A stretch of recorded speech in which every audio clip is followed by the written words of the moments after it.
भीम ने द्रौपदी की 7 बार की थी मदद।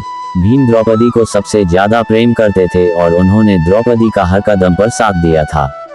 साथ ही वह द्रौपदी की हर इच्छा की पूर्ति करते थे।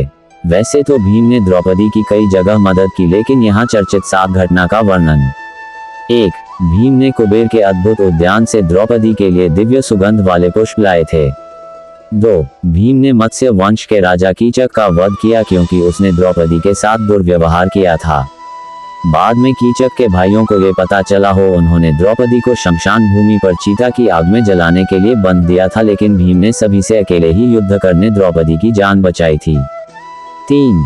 वनवास के दौरान घने जंगल में भीम द्रौपदी को अपने भुजाओं में उठाकर चलते थे, जिससे उसे चलने में कष्ट न हो। 4. भीम ने ही द्रौपदी चीरहरण के बाद 100 कौरवों का अंत करने का वचन दिया था और उसी ने 100 कौरवों का वध कर वचन पूरा किया।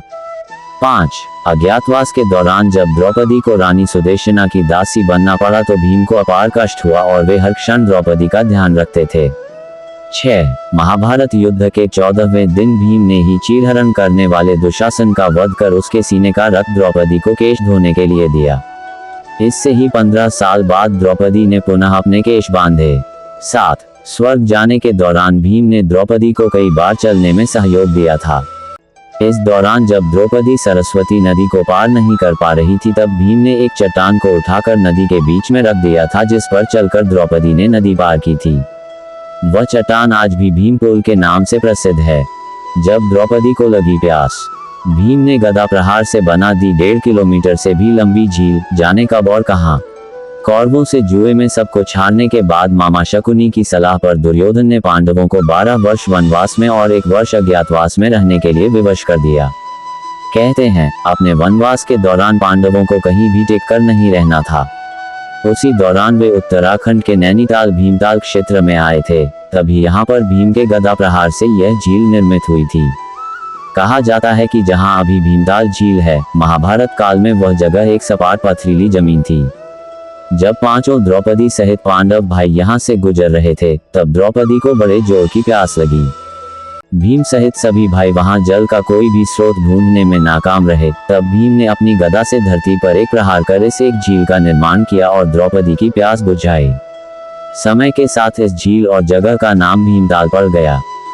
श्राप या वरदान। किस वजह से द्रौपदी को करनी पड़ी थी 5 पांडवों से शादी?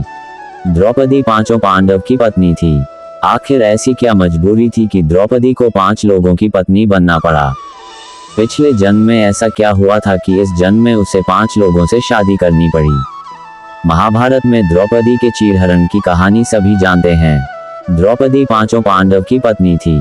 क्या आपको पता है कि आखिर ऐसी क्या मजबूरी थी कि द्रौपदी को 5 लोगों को अपना पति बनाना पड़ा? इसके पीछे कोई श्राप था या कुछ और वजह? जाने महाभारत की इस कहानी में। पौराणिक कथाओं के मुताबिक द्रौपदी पांचाल राज्य के राजा द्रुपद की बेटी थी। कहा जाता है कि द्रौपदी का जन्म यज्ञ कुंड से हुआ। राजा द्रुपद ने एक बार यज्ञ किया था, द्रौपदी उससे ही निकली थी। उसे इंद्राणी का अवतार भी माना जाता है। द्रौपदी को पिछले जन्म में मिला था अनोखा वरदान। कहते हैं कि द्रौपदी पिछले जन्म में बहुत सुंदर लड़की थी। इसके बावजूद उसे शादी के लिए कोई अच्छा लड़का नहीं मिला। उसने शिव की तपस्या की। शिव उसकी तपस्या से प्रसन्न हुए और उससे वर मांगने के लिए कहा। उसने हड़बड़ाहट में 5 बार सुयोग्य वर मांग लिया। शिवजी ने भी वर दे दिया। इस तरह उसके 5 पति होने का वरदान मिल गया। मेरी यह जानकारी आपको अच्छी लगी हो तो मेरे चैनल को सब्सक्राइब करें, वीडियो को लाइक करें और कमेंट करें। धन्यवाद। राधे राधे।